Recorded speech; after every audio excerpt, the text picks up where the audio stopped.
Boa noite. Hoje, dia 16 de agosto de 2026. Muito bem.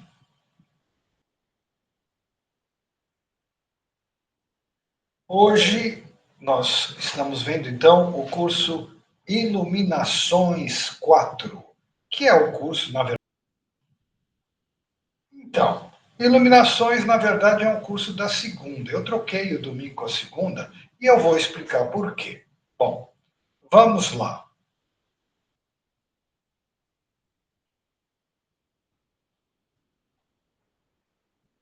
Bom, em primeiro lugar,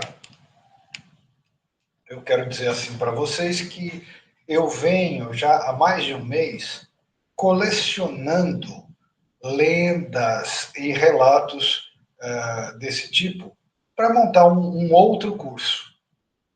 Um curso que seria assim, mais recreativo, não tão teórico, cheio de lendas, de contos. E aí, isso eu já venho trabalhando. Mas hoje eu me lembrei de uma história muito interessante e pensei, eu preciso coletar essa história. E porque eu acordei de madrugada com o foguetório do dia de São Roque. Esse foguetório de madrugada, às 5 horas da manhã, eles chamam de alvorada, né? Quando tem uma missa festiva, né? De madrugada eles soltam fogos, muitos, né? Então eu já acordei de manhã assim, eu falei, ixi, São Roque. Aí eu lembrei da história de São Roque. Eu falei, bom, tá bom. Aí eu ia contar, vocês sabem que eu preciso ter um curso que seja uma janela aberta, para eu ir colocando coisas conforme elas aparecem. E esse curso é o curso da segunda-feira. Tudo bem. Mas aí, o dia de São Roque é hoje. Eu falei, eu não vou falar do São Roque amanhã, eu vou falar hoje. Tá? Então aí eu fiz a troca. Bom, o que é que me interessa do São Roque? Sobretudo, eu vou ler a história, tudo bem, mas me interessa falar dos animais. E nós já tratamos dos animais aqui antes, né? Muito recentemente. Encerramos animais, falamos lá um pouquinho da Allan Kardec e entramos em Platão. Então, na verdade, nós estávamos em Platão falando da reencarnação.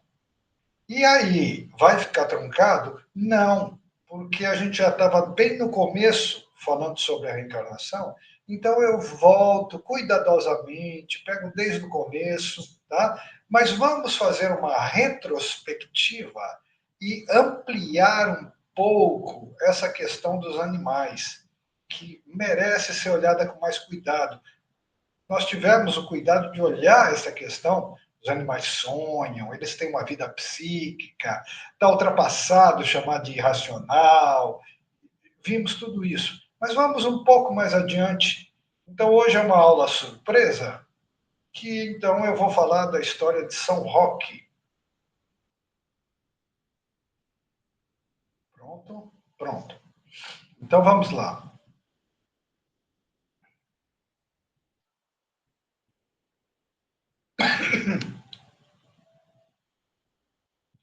Muito bem.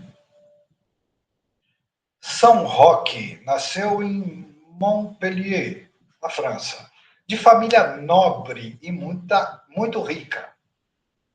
Seu pai, João, era senhor de Montpellier.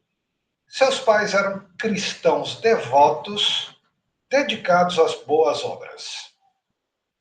Depois da morte de seu pai e sua mãe, Roque distribuiu aos pobres os bens que havia recebido como herança e renunciado à riqueza e à condição que possuía.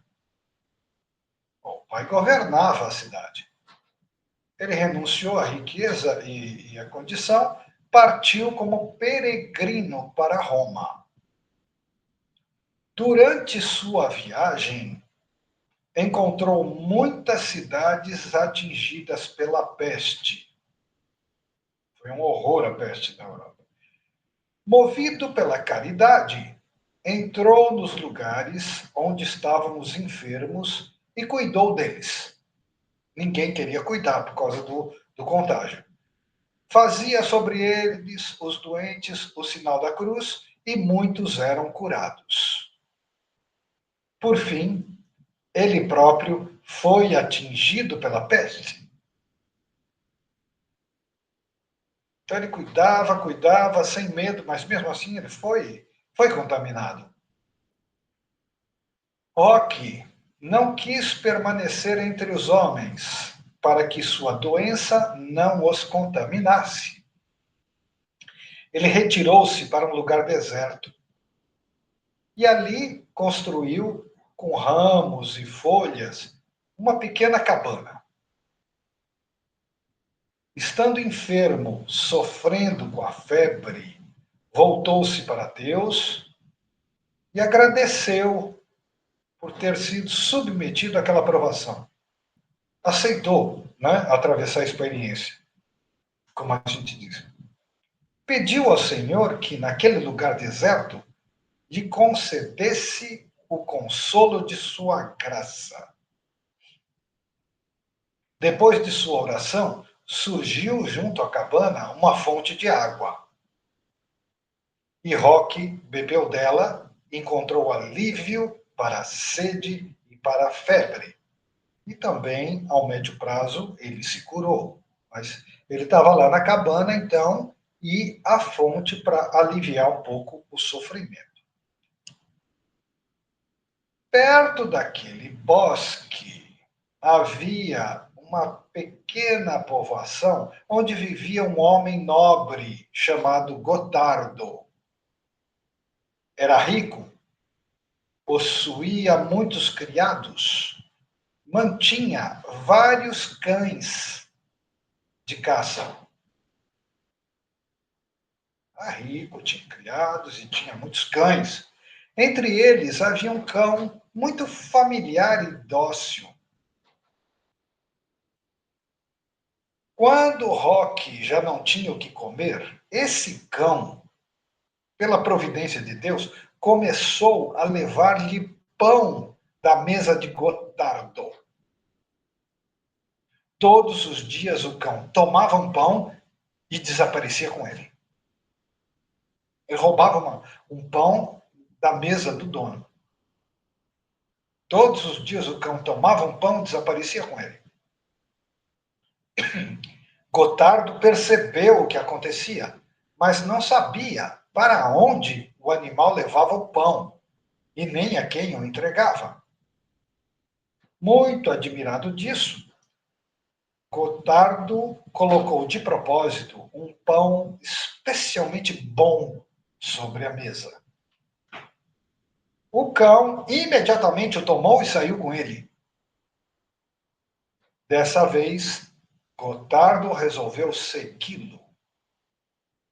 O cão atravessou o caminho até o bosque, chegou à pequena cabana onde Roque estava. Ali, Gotardo viu o animal aproximar-se familiarmente do santo e entregar-lhe o pão. Imagine a cena. Gotardo saudou reverentemente Roque e aproximou-se. Mas Roque, temendo que o ar contaminado pela peste pudesse infectá-lo, disse-lhe que se afastasse, pois estava tomado por uma doença muito grave. Gotardo voltou para casa, mas o que havia visto permaneceu em seu pensamento.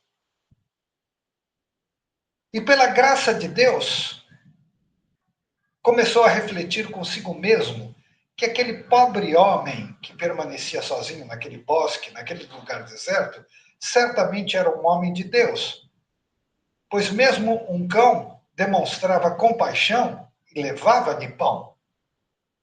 E pensou que ele próprio, sendo cristão, e tendo visto aquilo com os próprios olhos, deveria antes fazer o mesmo. Gotardo voltou para Roque, disse-lhe que desejava fazer por ele tudo aquilo que necessitasse e que estava decidido a não mais abandoná-lo. Roque agradeceu a Deus que lhe havia enviado Gotardo e começou a instruí-lo diligentemente na lei do Cristo. Bom, muito bem. Então, aqui, essa história tradicional do santo, vocês podem dizer, é só uma lenda, não importa. Nós estamos cansados de saber que os animais fazem coisas estranhas. A gente chama de estranho, né? Então, o que eu quero focalizar aqui é justamente a questão do cão e não do santo. Um cão, como é que um cão demonstra uma compaixão que os seres humanos não mostram? Gotardo, humilhado, aí passa a seguir o exemplo do cão. Então, o cão é o mestre. Não é? Então, é isso que eu estou querendo focalizar. Tá? Como é que os animais sabem? Não é racional. Em termos de razão, de lógica humana, pode ser, mas há um tipo de inteligência que se chama consciência, talvez inteligência emocional, eu não conheço muito esses termos modernos, mas o fato é que o bicho entende o que está acontecendo. Entende e faz o que o humano não faz. Então, é isso que eu quero focalizar. Tá? Então, agora eu vou ler um texto, um comentário.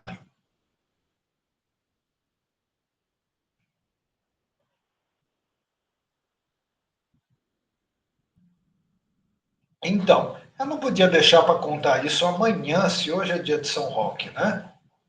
Bom, muito bem. Então, agora um comentário. A pureza dos animais. O erro fundamental do homem moderno é tentar compreender o animal isolado de sua relação com o homem e com Deus. No desenho original da criação, o homem foi colocado como sacerdote e guardião da terra. Os animais deveriam conhecer a Deus através do homem. Contudo, mas ele está falando do Jardim do Éden, né? Que Deus deu os animais para Adão nomear e tudo. Então, Adão era o intermediário. Contudo, quando o ser humano caiu no egoísmo e no pecado, ele quebrou esse espelho.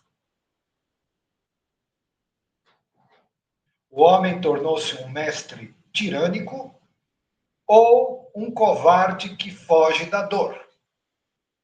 A inteligência humana, que deveria servir para expandir a caridade, passou a ser usada para criar justificativas para o egoísmo. O homem inventa a filosofia da autossuficiência, o medo do contágio, as barreiras sociais e a indiferença.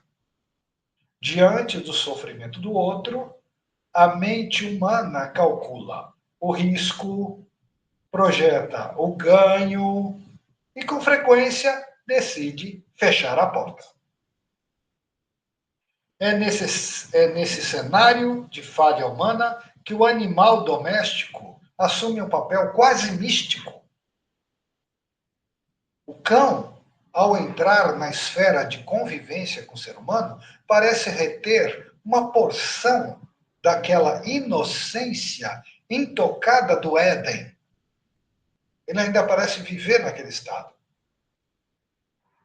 Ele não possui a capacidade de pecar por malícia, orgulho ou vaidade.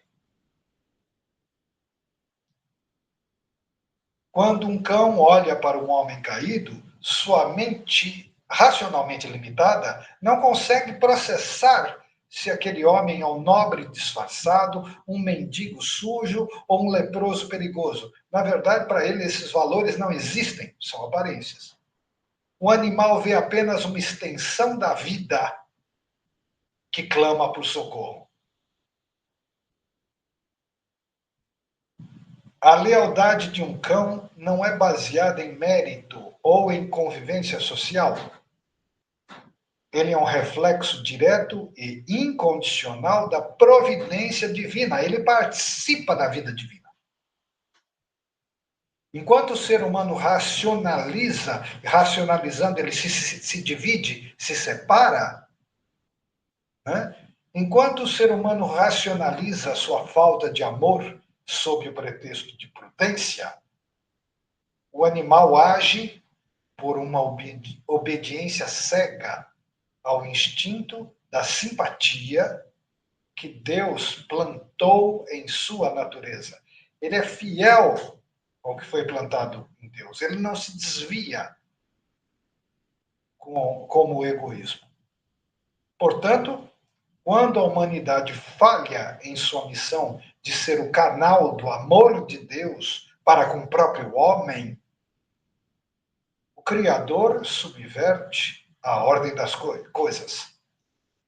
Ele usa o bicho irracional para dar uma lição de dignidade ao ser que se diz racional. O animal torna-se o educador do seu próprio mestre. Lewis. Esse Lewis aqui é o autor das Crônicas de Nárnia. Só para vocês saberem quem é. Bom, muito bem. E agora que eu já apresentei qual era o meu objetivo, agora eu começo a expandir um pouco. Então eu vou ler um outro relato, também associado com animais.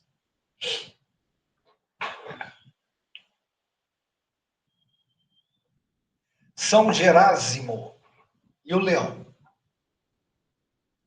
Certo dia, São Jerásimo caminhava pelo deserto do Jordão quando encontrou um leão. A fera aproximou-se do santo, estendeu-lhe uma das patas. Jerásimo percebeu que a pata estava inchada e gravemente ferida. O leão não demonstrava ferocidade, mas permanecia diante dele com mansidão, como se pedisse auxílio. O santo examinou a pata, descobriu que um grande espinho havia penetrado nela. Sentou-se, retirou cuidadosamente o espinho, limpou a ferida e a envolveu com um pano. Depois disso, o leão não quis mais abandonar Jerásimo. Seguia-o por toda parte, como um discípulo que acompanha seu mestre. Vocês vão ver a reviravolta que isso vai dar. Seguia como discípulo que acompanhava seu mestre. O santo passou a alimentá-lo com pão e legumes. E o animal permanecia junto ao mosteiro, obedecendo-lhe em tudo e com dieta vegetariana. Jerásimo confiou ao leão a guarda de um jumento que transportava água para os irmãos do mosteiro. Então o leão ficou de guarda do jumento. O animal, o leão, permanecia junto dele enquanto o jumento pastava. Certo dia, porém, o leão se afastou por algum tempo. Nesse intervalo, um mercador que passava pelo lugar roubou o jumento. Quando o leão voltou sozinho, os monges pensaram que ele havia devorado o animal. Jerásimo também acreditou que o leão o tivesse comido e disse-lhe: Onde está o jumento? O leão permaneceu imóvel e baixou a cabeça. Jerásimo então lhe disse que, se havia devorado o jumento, deveria agora fazer o trabalho que ele fazia. A partir daquele dia, o leão recebeu sobre si a carga e passou a transportar a água para os irmãos. Algum tempo depois, um soldado que viu o leão realizando aquele trabalho, teve compaixão dele. Ficou com pena do leão. Soldado, deu dinheiro ao mosteiro para que comprassem outro jumento e libertassem o animal daquele serviço. Poucos dias depois, o verdadeiro jumento apareceu novamente. Um homem que o havia roubado passava pelo caminho, conduzindo-o junto com outros animais. Quando o leão o viu, reconheceu imediatamente o jumento.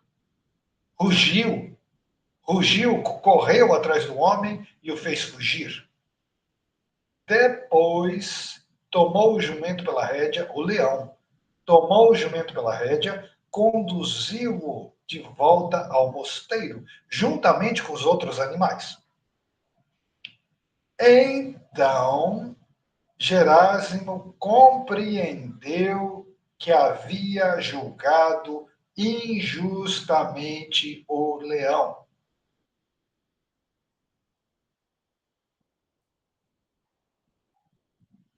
Isso quer dizer que o leão foi mais correto do que o santo? Mesmo assim, eu prossigo a leitura. Durante cerca de 5 anos ainda, o animal permaneceu junto do santo e dos irmãos, vivendo entre eles com docilidade. Foi julgado injustamente, não guardou rancor, não mudou seu comportamento. Ainda ficou 5 anos vivendo entre eles, com dieta vegetariana. Quando Jerásimo morreu, o leão estava ausente. Ao retornar, procurou por ele por todo o mosteiro. Não o encontrando, começou a andar inquieto de um lado para outro e a rugir. Os monges tentaram alimentá-lo, mas ele não quis comer. Então lhe disseram que Jerásimo havia partido para o Senhor. O leão compreendeu que seu mestre havia morrido. Conduziram-no até o túmulo de Jerásimo. Ali, o animal se deitou junto à sepultura, soltou um grande rugido e morreu. E os monges, admirados, sepultaram-no junto ao túmulo do santo. Relato de João Mosco, da tradição bizantina, séculos 6 e 7. Então a gente vemos aqui nessa história espantosa como, apesar de santo, é humano, né? Não julgueis, julgar no sentido de condenar. Ele condenou o leão. O leão era inocente. E o leão não guardou rancor nenhum. Foi fiel até o último momento. E o relato diz que ele compreendeu a morte do monge. Eu outro dia li um texto, eu não lembro de quem, que disse: olha, quando eu morrer, traga meu cachorro, mostre o corpo, o cadáver. Eles entendem a morte. Se vocês não fizerem isso, ele vai ficar esperando minha volta e ele vai se sentir abandonado. Se você apresentar, eles entendem. Mas o mais interessante é isso. O leão foi fiel e moralmente superior ao próprio santo. Não guardou rancor, aceitou a penalidade e a ponto do soldado ter pena, né? E manteve a fidelidade até o fim, até a última hora. E aí ele partiu também. E a missão dele era com o santo. Né? Então, iniciando com São Roque, mais um relato, né? Ah, mas é lenda. Não importa. Todos nós sabemos que os animais fazem coisas estranhas. E esse João Bosco aqui, da tradição bizantina, é um documento mais sério, né, mais respeitado. Então vamos lá. Agora, eu ainda tenho dois comentários, né, sobre os animais. Primeiro, Basílio Magno. A fidelidade e a afeição dos animais. Cada animal recebeu da natureza uma característica própria. O boi é paciente, o asno, lento, o cavalo, impetuoso, o lobo, indomável, a raposa, astuta, o cervo, tímido, a formiga, diligente. Eu acho que não é servo, eu acho que é cervo. Servo é escravo, né? A formiga, diligente. E o cão é agradecido e fiel em suas amizades. Em cada criatura, desde o princípio, apareceu aquilo que distingue sua natureza. Deus, que concedeu aos animais os meios necessários para sua conservação, também colocou neles sentimentos que os conduzem uns aos outros. Assim, entre os animais, existe uma afeição invencível que une os pais aos filhos. A leoa ama seus filhotes e a loba luta para defendê-los. Que dirá então o homem que se mostra infiel a seus próprios filhos ou abandona os que lhe são confiados? Se nos animais a natureza desperta tão forte afeição pelos seus, como poderá o homem dotado de razão agir contra aquilo que a própria natureza lhe ensina? Aqui, uma ligeira pausa. Basílio, século 3, 4 depois de Cristo.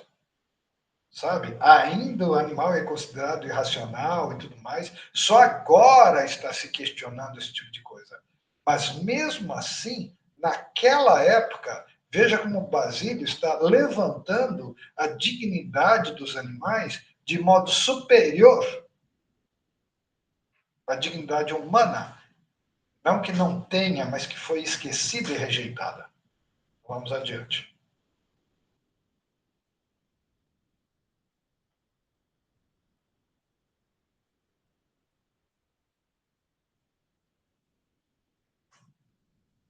Se nos animais a natureza desperta tão forte afeição pelos seus, como poderá o homem, dotado de razão, agir contra aquilo que a própria natureza lhe ensina? É Deus mesmo quem colocou nos animais a força desse sentimento. Um cordeiro, ao sair do aprisco, pode estar entre mil outros, mas reconhece sua mãe pela voz e pela aparência e corre para ela, procurando o leite que lhe pertence. E a mãe também reconhece seu próprio filhote entre tantos outros. Há neles uma percepção mais sutil que aquilo que nossos sentidos conseguem distinguir. E por ela, essa percepção mais sutil, que nós não conseguimos perceber, por essa percepção mais sutil, mãe e filho se reconhecem. Mesmo antes de possuir dentes, o pequeno cão já procura defender-se com a boca quando alguém o importuna. O bezerro ainda não possui chifres, mas já conhece o lugar de onde virão suas armas. Em todas essas coisas se vê que o instinto não lhes foi dado ao acaso. Cada criatura recebeu, desde o princípio, aquilo de que necessita para viver. Então, não é dizer que o animal não vai se defender, ele recebe o instinto, tudo que é necessário para ele. E o cão, embora não tenha recebido a razão como o homem, possui por natureza algo que exerce função semelhante à razão. Quando segue a caça, encontra uma bifurcação, ele examina os caminhos. Percorre um, percebe que a presa não está ali, considera o outro e, não a encontrando, conclui que deve estar no terceiro. Assim, rejeitando os caminhos falsos, encontra o verdadeiro. Aquilo que os homens sábios procuram demonstrar por longos raciocínios, o cão realiza naturalmente. Ele escolhe, ele examina, ele discerne. Mas há algo ainda mais digno de admiração. A gratidão do cão deveria envergonhar aqueles que são ingratos para com seus benfeitores. Imagine a ingratidão a Deus, então. Conta-se que alguns cães permaneceram junto aos corpos de seus senhores assassinados e morreram ali. Esse relato é absolutamente verdadeiro. Tem cães que chegam no túmulo e ficam lá até morrer. Outros, depois de um crime, conduziram aqueles que procuravam os assassinos até os próprios criminosos, fazendo com que fossem descobertos e levados à justiça.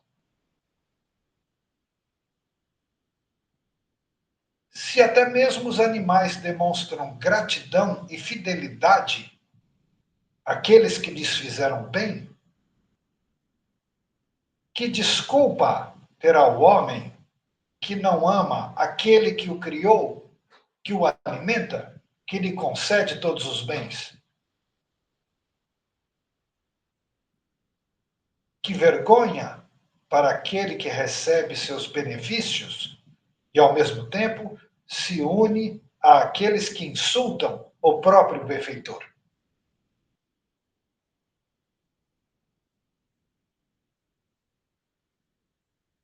Então, ele está apontando aqui que os animais são capazes de gratidão e fidelidade, e que o ser humano não mostra isso. E não são apenas essas coisas que devemos observar. Vemos também como os animais reconhecem o tempo, preveem as mudanças e cuidam da sua própria conservação.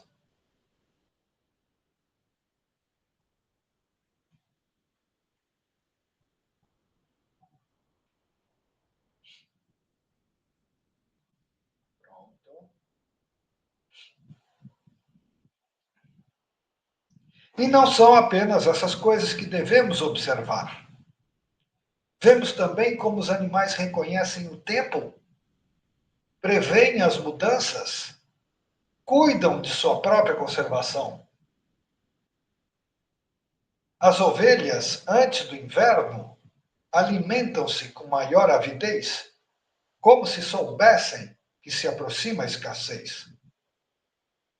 Os bois, encerrados durante o inverno, percebem a chegada da primavera e voltam-se todos para as portas, como se aguardassem a mudança da estação. O ouriço conhece de onde virão os ventos e fecha a abertura da sua toca daquele lado. O que aprendemos com essas criaturas? Primeiro, que a providência de Deus se estende a todos os seres. Depois, que até nos animais chamados irracionais, existe uma espécie de percepção do que está por vir. Se eles se preparam para aquilo que ainda não chegou, quanto mais deveria o homem preparar-se para aquilo que há de vir? Assim, contemplando os animais, não devemos apenas admirá-los, devemos também envergonhar-nos quando não imitamos nem sequer aquilo que a natureza lhes ensinou. Se o animal sabe reconhecer aquele que lhe pertence, se ama seus filhotes, se defende os seus, se mostra gratidão por quem lhe fez bem e se conserva fiel àqueles que ama, quanto mais deveria o homem, dotado de razão e criado à imagem de Deus, manifestar essas mesmas virtudes. E, no entanto, não manifesta. Então, um texto de Basílio, né, bastante duro, colocando os animais como exemplo realmente, e olha que nessa época o animal era considerado irracional, atrasado, praticamente um objeto.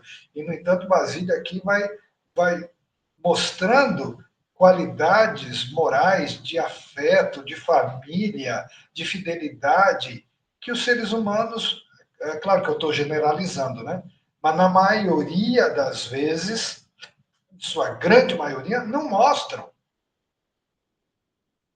E algo que a gente contemplando os animais, a gente vê que deveria ser absolutamente natural, o movimento natural da vida. Bem, mais um texto desse tipo.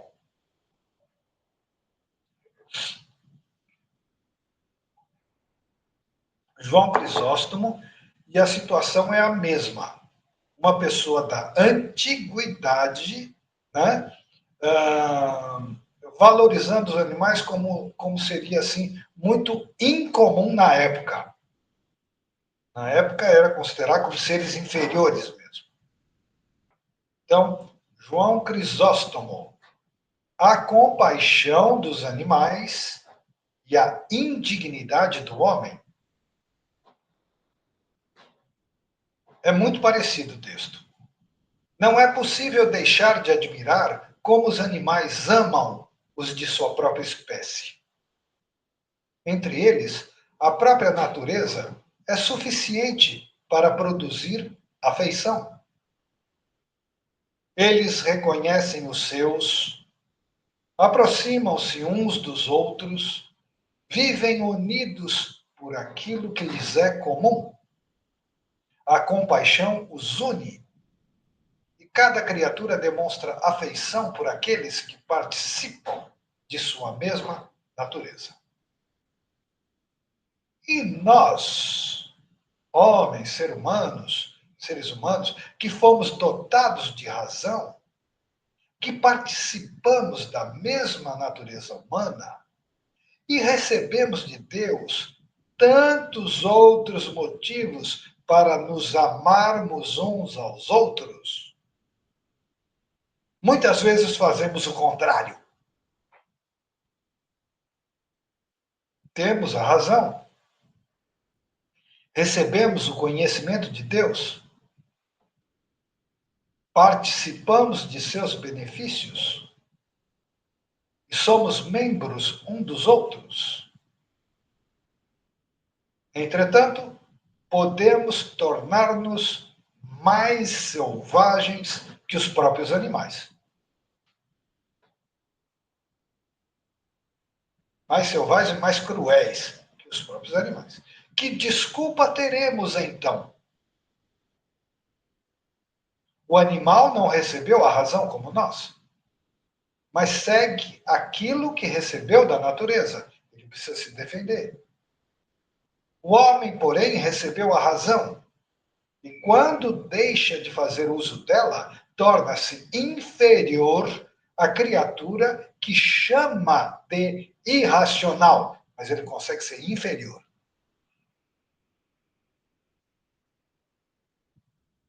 A razão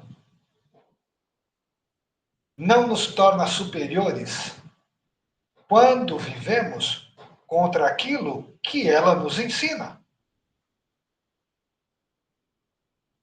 Observa o cavalo. Ele supera muitos homens em coragem. O javali o supera em força, a lebre em velocidade, o pavão em beleza, os pássaros na suavidade de seu canto, o elefante em grandeza, a águia na agudeza da visão. Se aquele que possui razão não sabe viver segundo ela, em que poderá dizer que é superior a essas criaturas? Olha, é uma pergunta bastante dura para a época, né? Se ele não sabe viver de acordo com a razão, como é que ele pode dizer que ele é superior a essas criaturas? É por isso que não devemos olhar para os animais apenas para dominá-los, mas também para aprender com aquilo que Deus colocou neles. Eles são consciência, uma só consciência, a mesma consciência que nós somos, uma só vida, a vida de Deus, que é a mesma vida que nós somos. Então, é por isso que não devemos olhar para os animais apenas para dominá-los. Bem a mente humana, bem o ego humano. Não apenas para dominá-los, mas também para aprender com aquilo que Deus colocou neles. A pomba nos ensina a simplicidade, o asno afeição pelo seu senhor, as aves livres de ansiedade mostram-nos que não devemos viver consumidos pela preocupação com aquilo que comeremos ou vestiremos. Evangelho. A abelha, trabalhando não apenas para si, mas para o benefício dos outros, torna-se também uma lição para o homem que trabalha somente para seu próprio proveito. Egoísmo. E há uma coisa que deveria nos envergonhar profundamente. Vemos homens que cuidam de seus cavalos, alimentam seus cães, adornam-nos, enfeitam, dão-lhes aquilo que necessitam e se preocupam com seu bem-estar. Cuidam dos seus cavalos, dos seus cães, enfeitam, vestem, botam roupa. Entretanto, deixam seu próprio semelhante, que é irmão e participa da mesma natureza, passar fome e necessidade. Que desordem é essa?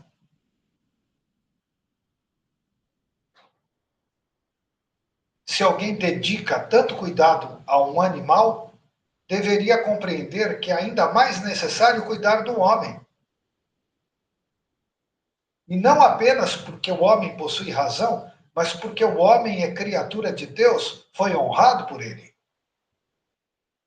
Se o cuidado com uma criatura inferior, conceito da época, né? Se o cuidado com uma criatura inferior já pode ser digno de louvor, quanto maior não será a recompensa daquele que cuida de uma criatura chamada a amar e conhecer a Deus. Por isso a Escritura diz que o justo se compadece das almas de seus animais. Isso é bem interessante, porque nas Escrituras, deve ser Salmos, né? diz que o justo santo se compadece das almas, então ele reconhece que são almas. Se o justo, se o justo demonstra cuidado até pelos animais que lhe foram confiados, quanto mais deverá demonstrá-lo pelos homens?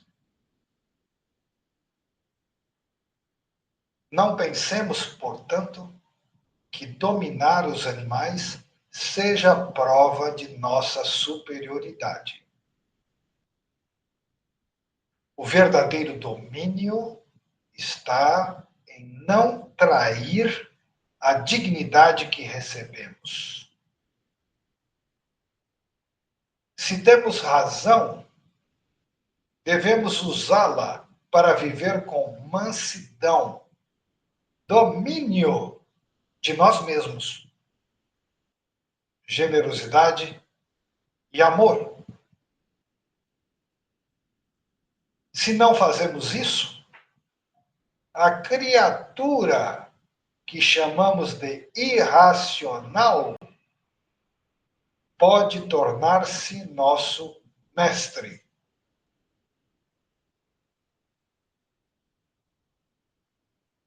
Pois é uma coisa terrível que o homem, tendo recebido razão, seja encontrado mais irracional que os animais. Que aquele que recebeu autoridade sobre eles se mostre inferior àqueles sobre os quais recebeu autoridade. O soberano que está abaixo de seus próprios guardas deveria antes ter recusado a púrpura, veste típica da realeza, ter recusado a coroa. Você não é capaz de ter dignidade, então ele deveria se colocar como soberano. Assim também nós, se não vivemos segundo a virtude, somos inferiores aos animais. Que os animais, portanto, não sejam para nós apenas objeto de domínio, mas também testemunhas. Eles nos mostram, em sua própria natureza, afeição, simplicidade, fidelidade e cuidado pelos seus. E quando o homem abandona essas virtudes, a criatura que ele chama de inferior torna-se um espelho, diante do qual, desse espelho que são os animais, sua própria indignidade aparece. Então, o ser humano deveria se envergonhar diante dos animais.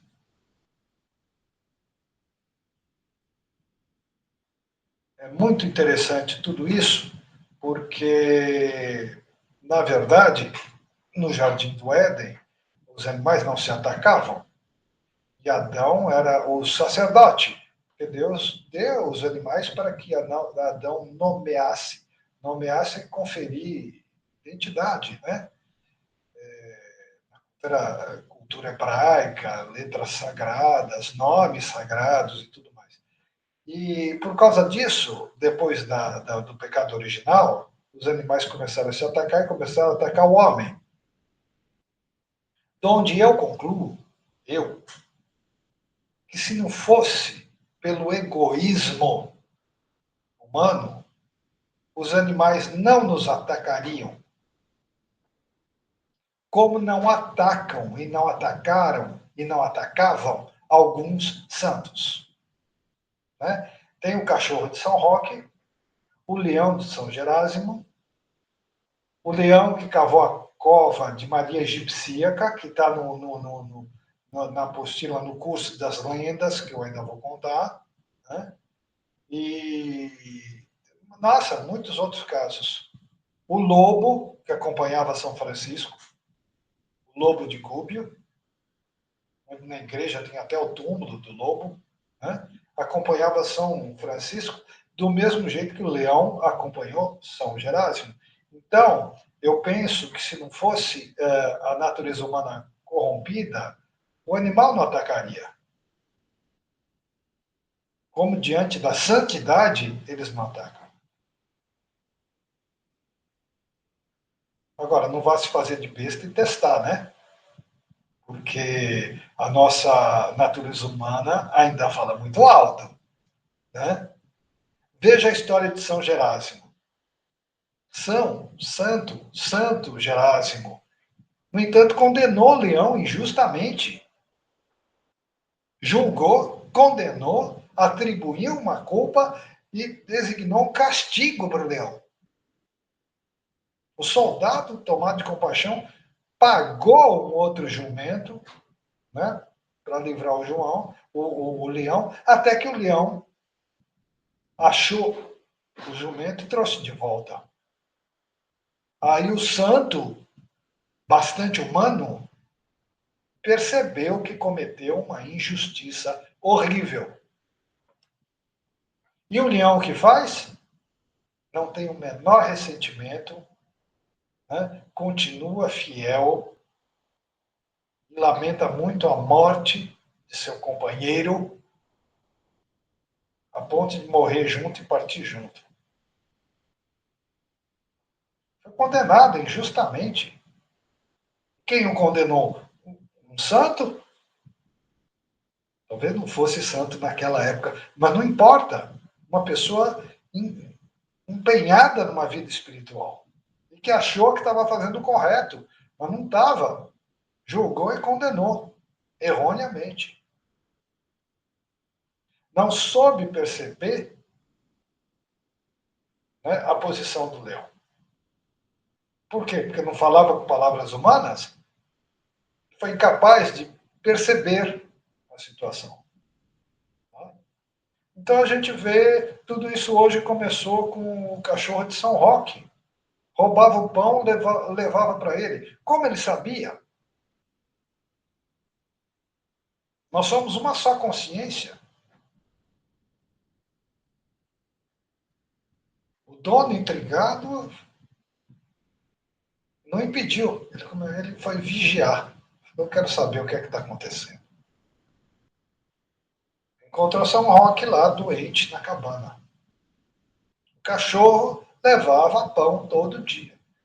O cachorro roubava da mesa e levava para ele. Aí, por isso que eu inverti a aula hoje. Eu acordando com o dia de São Roque, eu lembrei da história. Lembrando da história, particularmente hoje, eu não estava tão voltado para a devoção ao santo, mas muito mais para a questão animal. Por quê? Porque nós estudamos isso muito recentemente, né? Aqui, nesse curso, neste curso que hoje eu trouxe para o domingo, mas é um curso de segunda, né? Que é um curso mais aberto para trazer o que vai acontecendo. Então aconteceu isso. Né? De manhã eu lembrei da história, falei, puxa, é uma das lendas que eu queria recolher para um curso só de lendas e contos. Mas fala do problema animal que eu acabei de colocar, só que a aula de colocar isso é de segunda, hoje é domingo. Eu falei, eu vou trocar, porque hoje é o dia de São Roque, então eu conto a história de São Roque.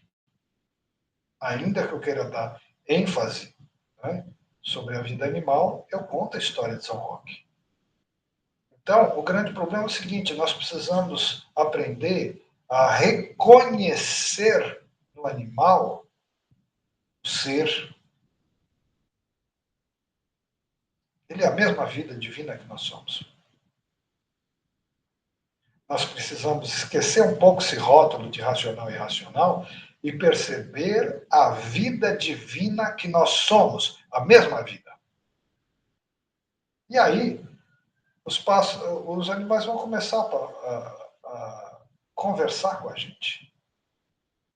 Os pássaros, as borboletas dão sinais. Né? Nós vamos começar a perceber que a natureza inteira está viva, uma só vida, e que a natureza inteira está conversando conosco o tempo todo. A natureza nos instrui. Não podemos ser loucos de botar a mão na boca do leão, que nem a carta à força, porque nós temos a natureza humana e o egoísmo ainda muito forte. Foi a queda do pecado original. Né? Mas os animais reconhecem essa entidade. Então, e aí como é que fica? Se a maioria dos seres humanos não reconhece, mas os animais conhecem. Está tudo conectado, Dicida. É uma só vida, é uma só consciência. Um girassol que vai virando conforme o sol vai passando é consciência, é uma inteligência. Né? Tudo está vivo, tudo está conversando e tudo está nos ensinando. Então, Deus é o Deus da vida e a vida se desdobrando é o próprio instrutor nos ensinando. Então, é engraçado essa tendência humana, não só de se separar de Deus, né, sem separação de Deus, mas de se separar de todos os seres. E uma vez separado, todos lhe são inferiores. Aí pergunta João Crisóstomo, que desordem é essa? Gregório de Nazianzo pergunta, que loucura é essa? Que loucura é essa? Um mundo de crueldade e ingratidão. Então, por isso que eu quis completar toda essa jornada do animal. Agora, na semana que vem, nós retomamos Platão falando sobre a reencarnação sem ruptura. A gente pega cuidadosamente, retoma o assunto e aí vai adiante. Tá bom? Então, essa era a aula surpresa de hoje. Tá? Tudo gerado pelo cachorro de São Roque. Agradeço, agradeço, agradeço. E amanhã a aula que seria de hoje. Tá bom? Boa noite. Boa noite, pessoal. Até amanhã. Amanhã.